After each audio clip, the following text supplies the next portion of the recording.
नमस्कार नीलिमा किचन को आपण मानक अनेक अनेक स्वागत। आज हूँ आम शशुरंकर 13तम श्राद्ध वार्षिकी। तो सका काम फाम सारी गाधुआ सारी तो ठाकुर पूजा भी आरि भीतर मुझे सारी नना भी आसी पहुँची जाइए श्राद्ध पे। देखु एपटे किंतु जो बसती ये हूँ आम शशुरंकर विग्रह बा फोटो। एपटे नना भी आमर कार्यक्रम आरंभ कर देढ़शर बसी ये श्राद्ध पे जेहेतु से घर बड़ पुओ से ही भोजटा दान करती। तो यही सब कार्यक्रम पर खाइबा हम सका किंतु कहीं किसी भी खाइबे। तो ये खाइबा सरला खाइबा मैंने आम तो आज चुली जलबनी जलखिया जाई हम। तो आज हूँ आउ एक विशेष दिन जी कि सत्संग जगत जुगा आचार्य श्री श्री बड़दांकर महाप्रयाण दिवस 5 अगस्त। तो से सकाशे आज किंतु आम घर सत्संग हेनी ना यही दिन किंतु बहुत बड़ धरण सत्संग ही है। आज तो सत्संग हेनी केवल ये पारिवारिक बा आम घर जेतक मेम्बर अच्छा आमर कुटुंब जीतिक से मैंने ही बसिक आमर गोटे केवल ही नाम संकीर्तन ही हम ही खाइबा व्यवस्था हम आउ किछि भी हेनी। तो यही कार्यक्रम सरला पर ही खाइबा पीवा हम। देखंतु एपटे नना भी आमर पूजा आरंभ करदेला। आउ यही दिन आमर किंतु विभिन्न प्रकार आइटम है जहाँ कि आम शशुर जहाँ जहाँ पसंद करती से सब जिनिस ही रोषे है उद्देश्य जमीक जहाँ आइटम पिठा पना भल मंद सब ही आइटम है। तो आज किसी भी हेनी केवल अल्प किसी आइटम रोषे हम जेहेतु आज गोटे शोकर दिन सेमती किसी भी हेनी। यही भाव में सब कार्यक्रम सरला रोषे स्टार्ट कर एपटे भी वर्षा भी प्रबल पकईला वर्षा दिन किसी भी परिवार ना साढ़े 2टा स्टार्ट करपटे भी देखते सब परिया पत्र भी कटा भी आम रेडी होगा। तो सब तो देखे पारे जस्ट अल्प किसी ही देखेबी। तो ये सब कार्यक्रम सरला जस्ट टिके जलखिया खाई ही रोषे स्टार्ट करेंगे। एपटे देखते 2टा मु चुली खोली नहीं जेहेतु बाहर ही रोषे करी जेहेतु आम फैमिलीर आम कुटुंबर पाखापाखि 70-80 जन लोक से मैंने तो खाइबे आ छोट चुली तो रोषे करहबनी। तो से सकाशे एमती बड़ चुली ही गोटे तैयारी करछि 2टा चुलटा को आग लगे नबा। आ विशेषकर काठ जाल रोषे करने को मत भारी भल लगे। आ सब आइटम मु प्रथम ही कही सब आइटम देखई पारिबिनी जस्ट गोटे आइटम ही देखी।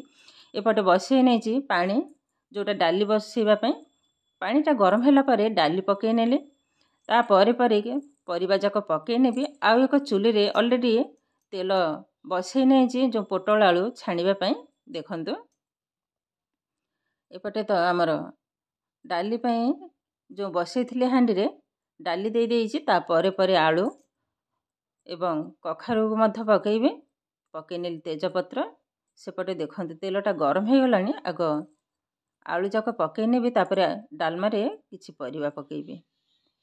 ए आलू एकाथरे छाणी हबनी मु 2 थर ही छाणीबे। डालमा रे दे दबा कखारू देसी आलू एवं बिलाती कखारू पकई नेली एबे दे देला देसी आलू टमाटो एबे दे दबा हल्दी गुंड आलूटा को आग देखि सारी देखंतु ये भी हो गलानी डालमा रे अदाटा पकई नेबी। बस एबे आलू भी देखंतु सुंदर भाव में रेडी हो गलानी। तो यही भाव में सब जाक आलू को आग छाणी नेबी तापर पोटल को मध्य छाणी नबा। पोटलटा किंतु भल भाव में टिके छाणीबाक हबा।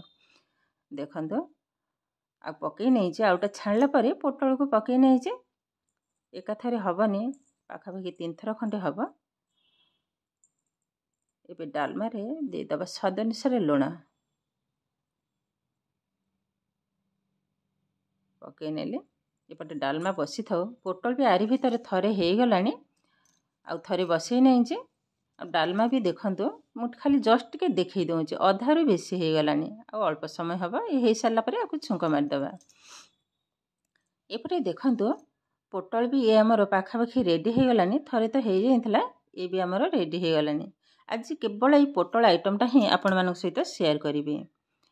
तो हो सारा पर तेल कड़े बाहर कर नहीं से कड़े पकई नहीं सोरिष तेल तेलटा भल भाव तातिला गोटे मुठा चीनी को पकई नेली चीनीटा मेल्ट होला देदेबा पंचफुटण एवं सामान टिके हेंगु पकई नेली ये मु गोटे डबा हेंगु मु पकई नहीं देदेली किछिटा सुखिला लंका भल भाव भाजी हो गला देदेबा अदा बटा अदाटा को भल भाव नाली होगा पर्यंत भाजवा जमी तार गोटे कंचा स्मेलटा न रहिब देखो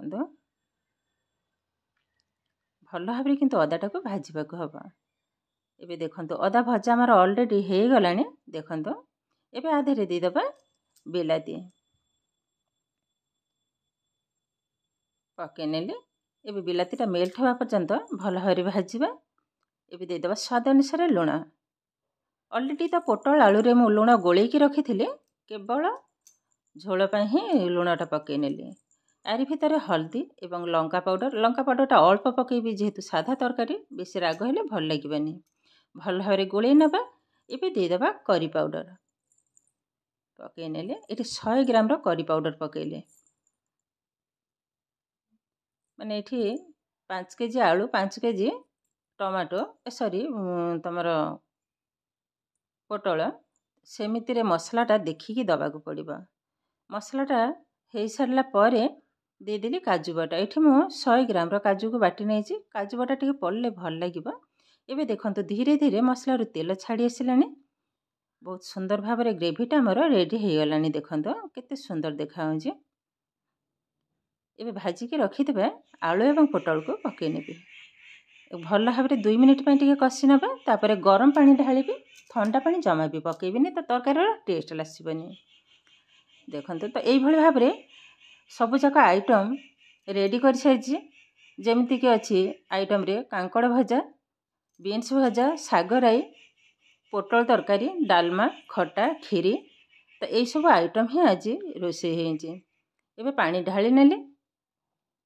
जस्ट फुटिबा पर्यंत अपेक्षा करवा फुटी हो गले सांगे सांगे बंद करदेवी ओल्हे आनिबी बंद तो करी हबनी चुली रे ओल्हे आनिबी एबे देखंतु तरकारीटा सुंदर भाव में फुटिबा स्टार्ट कलानी जे एतिकी झोल रहिबो ए ठंडा हो गले आउरी टाणी नब जेहेतु छणा जिनिस सब एबे ओल्हे नबा तो यही भाव में रोषे सरला परे सेपटे भी आमर सत्संग आरंभ हो गलानी सत्संग ही पारिवारिक सत्संग आमर देखंतु ऑलरेडी आमर सत्संग किंतु आरंभ हो गलानी अल्प किछि लोक आमर फैमिली रे जेतिक लोक आरंभ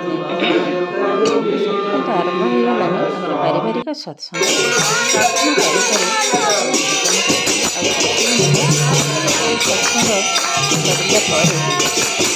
रोषेई सब ठाकुर उद्देश्य समर्पण कराए समस्त खाई समस्त खाई सारापर आम परिवार जेतिक मेम्बर से खाई यही भाव में किंतु आज भिडियो आपमती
भिडियोटा हूँ 5 तारिख भिडियो माने पर दिन भिडियो तो ये कर्म व्यस्तता सकाशे छाड़ी पारि नथिली तो आज ही भिडियोटा छाड़िली नमस्कार।